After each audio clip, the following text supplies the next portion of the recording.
Bueno chicos, hoy vamos a ver lo que son los tipos de enumerados, ¿sí? Los tipos de enumerados nos van a servir en principio para reemplazar estas constantes que nosotros definíamos. Cuando teníamos un atributo que tenía un conjunto de valores posibles, lo que hacíamos era definir, recuerdan, una constante y de alguna manera en el setter podíamos verificar que solamente se le pueden establecer esas constantes y lo usábamos posteriormente para hacer las evaluaciones de cuáles de los valores estaba asociado a ese atributo, ¿sí? Bueno, para reemplazar estas constantes nosotros lo que podemos usar son los tipos enumerados. Los tipos enumerados vienen dados por Java y la sintaxis es esta, ¿sí? Public enum prioridad, y lo que ponemos entre paréntesis son los valores. En principio lo primero que hace es declarar estos valores como constantes, que vamos a ver que los podemos usar en cualquier lugar, y asignarles es una enumeración. Eso quiere decir que le asigna un valor a cada uno de los elementos, empezando el 0, 0, 1, 2, ¿sí? Entonces, ¿qué pasa? Nosotros ya tenemos estas constantes definidas, y no solamente eso, sino que además todo el control de posibles valores que pueda tomar este atributo prioridad, al que yo le establecí como el tipo de datos en la enumeración, los únicos valores que va a aceptar son estos valores enumerados que tenemos acá. Y no solamente eso, porque no son enteros, en realidad son objetos.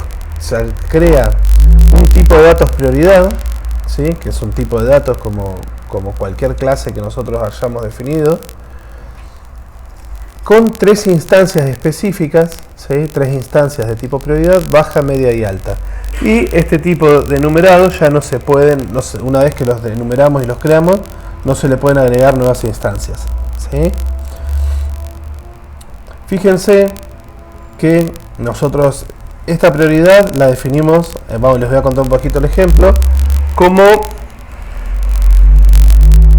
prioridades para una tarea, las posibles prioridades que pueda tener una tarea, ¿sí? Te dan una tarea y bueno, y vos priorizás si es altamente importante, bajamente importante o de una importancia media, en cuanto a y esto va a determinar la prioridad de la realización de la tarea, ¿sí? Bien, entonces cuando creamos una prioridad, tiene un atributo que es la descripción y se inicializan todas en baja. Bueno, esta enumeración, como les decía, es un tipo nuevo de dato que se llama prioridad, que tiene tres posibles valores, tres posibles instancias. Lo interesante de esto es que lo podemos usar como si fueran enteros, por ejemplo, para compararlo, para usarlo en un switch, por ejemplo, pero también lo podemos usar como lo que son realmente, que son objetos, ¿sí? Me voy a ir a la clase tarea main y les voy a contar algunas de las características que tiene. Bueno, esto, paren que les termino de contar, tiene un get descripción, un get prioridad y un set prioridad que recibe la prioridad. ¿Ven? La prioridad tiene un getter y un setter. Vamos a usarlas acá. Este programa lo que crea es una lista de tareas, las va a denominar tarea 1 hasta 10, y lo que va a ir haciendo es asignándole una prioridad aleatoriamente. Si se dan determinadas condiciones le carga media, si no le carga baja, y alta, y si no va a quedar con baja, principalmente para que todas las tareas de la lista esta de tareas tengan una prioridad. Bueno, fíjense, tarea get prioridad, cuando nosotros hacemos get prioridad, ¿qué nos va a devolver? Esto nos va a devolver un objeto de tipo prioridad, y cuando nosotros lo imprimamos acá, lo que nos va a imprimir es la descripción, no el valor asociado. ¿Está bien? Así que toda prioridad tiene un método toString, que es para convertirlo a cadena, que es el que se utiliza ya, ¿sí?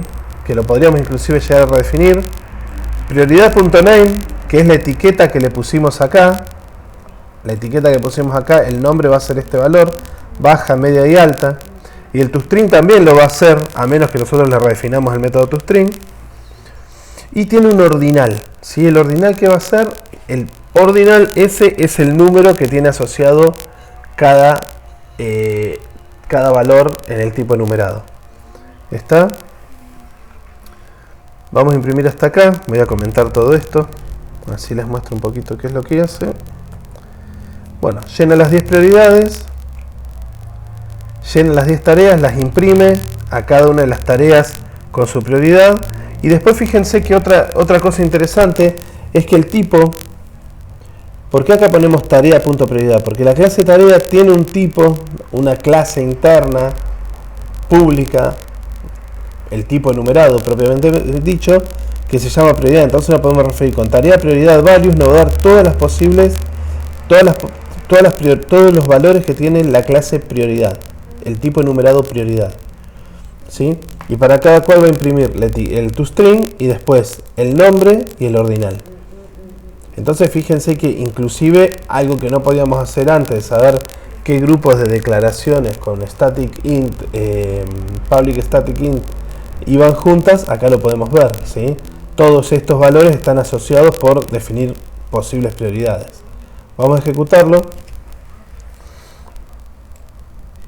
Y vamos a ver que, bueno, aleatoriamente creó las 10, aleatoriamente no, creó las 10 tareas que el programa plantea y aleatoriamente les asignó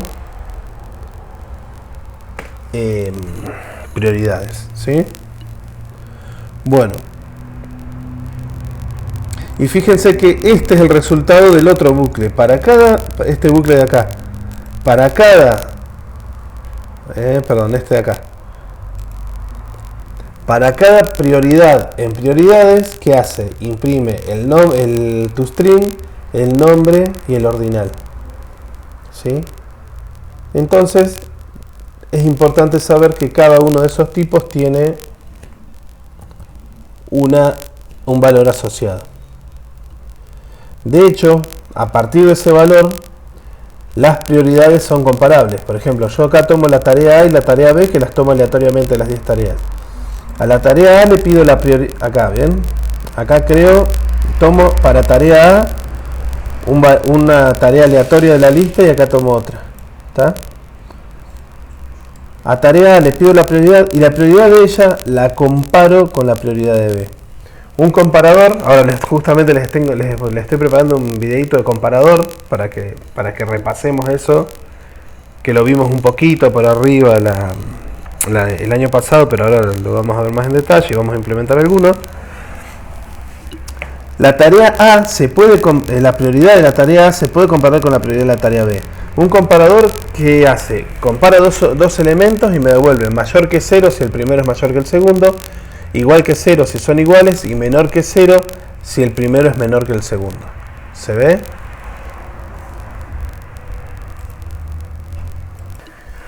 Bien. Entonces fíjense que comparo tarea A con tarea B y si me da mayor que 0 escribo la tarea A tiene más prioridad que la tarea B. Si me da menor que 0 digo que tiene menos prioridad y me da mayor que 0 tiene mayor prioridad. Entonces, ¿qué significa esto? Que estos elementos que yo planteo acá son comparables entre sí. Y este es menor que este y que a la vez es menor que este. ¿Sí? Se pueden comparar. Y la otra cuestión es que a pesar de ser objetos, se pueden usar en un switch, ¿sí? Como este. Se puede usar en un switch como este como si fueran un entero, porque en realidad, claro, nosotros lo definimos para verlo principalmente como un valor entero que me va a determinar una característica, ¿no? Un atributo, como un clasificador. Bueno, en definitiva, es mucho más rico que usar esta secuencia de constantes de tipo entero. ¿Por qué? Porque nos ofrece control sobre los valores que puedo asignar, me define estas constantes para usarla usarla en el código como constantes, ¿sí? Me permite, como les decía, me permite compararlas y me permite usarlas en un switch, ¿sí? Y ahora vamos a ver otra característica más de los tipos enumerados. Como los tipos enumerados son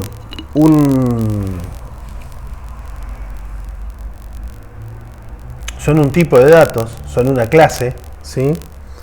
Nosotros lo que les voy a mostrar acá en provincia, que los tipos enumerados inclusive pueden tener algunos otros atributos, no solamente el ordinal y el name, que les vienen dados inmediatamente en el momento de la creación por el orden en el que son puestos en la lista y la etiqueta con que las creo respectivamente, sino que además le podemos agregar atributos y pedírselos como a cualquier otro objeto, ¿sí? En este caso, yo acá puse como provincia las provincias patagónicas, porque me dio fiaca armar todas las provincias de la Argentina, puse las provincias patagónicas, y tiene dos atributos. Acá me gritan vago del fondo. Y tiene dos atributos, la capital y la superficie, ¿sí? Entonces, nosotros tenemos la provincia, tiene un constructor, siempre le paso los atributos a partir del constructor en el momento de la creación. El constructor tiene una capital y una superficie. Fíjense entonces que en el momento de declararlo, invoco implícitamente al constructor con los paréntesis a continuación de la etiqueta que corresponde a cada una de las provincias. Y después le puedo hacer los getters a los atributos estos. Estos objetos de acá no son inmutables. ¿Qué significa un objeto inmutable? Un objeto inmutable es un objeto que cuando yo le asigno un valor, ese valor ya no puede ser modificado. Sería como que tiene todos atributos final. Por ejemplo, los objetos que son inmutables es un string. Un string yo lo creo y al string no lo puedo modificar. No puedo cambiarle nada al string. Una vez que se crea no se puede modificar. Fíjense que cuando nosotros hacemos una concatenación, lo que hacemos es crear una nueva cadena a partir de dos cadenas que ya existen. Pero el string es inmutable, el integer es inmutable, hay muchos tipos de objetos, muchos objetos inmutables. Lo que nosotros vemos, lo que les estaba comentando justamente, es que los tipos enumerados no son inmutables. Si yo a esto le pusiera un setter para la capital y para la superficie, en tiempo de ejecución lo podría cambiar. No tiene mucho sentido, ¿sí? Solamente se los cuento por si a alguno le surge la duda. Si yo acá pongo setters y los voy cambiando durante el tiempo de ejecución, no hay ningún problema, se puede hacer. ¿Está bien? Normalmente se usan como les decía, para describir tipos que tienen poca mutabilidad dentro de lo que es el dominio del problema, pero lo podrían usar para acumular valores o para guardar información sin ningún problema a cada una de las entradas del tipo enumerado. Pero bueno, en realidad, como les digo, normalmente se usan para otra cosa. Pero bueno, es así, las herramientas las podemos usar como mejor nos convenga, siempre y cuando las usemos de una manera adecuada y bueno, y siguiendo ciertas normas de buen uso. Bueno, por ejemplo, yo les voy anticipando qué tienen que hacer con la práctica esta. La práctica que viene es una práctica que va a integrar varios de los elementos que nosotros estamos viendo, y una de ellas es los tipos enumerados. La práctica, entre otras cosas, lo que van a tener que hacer es crear un objeto de tipo naipe de la baraja española, y el requisito va a ser que ustedes tanto la figura, es decir, si es un as, un 2, un 3, una sota, un rey, etcétera, un caballo, ¿sí? Eso lo definan con un tipo enumerado, y también el valor, y también el palo, perdón. La figura y el palo los definan como tipos enumerados en una clase naipe, ¿sí?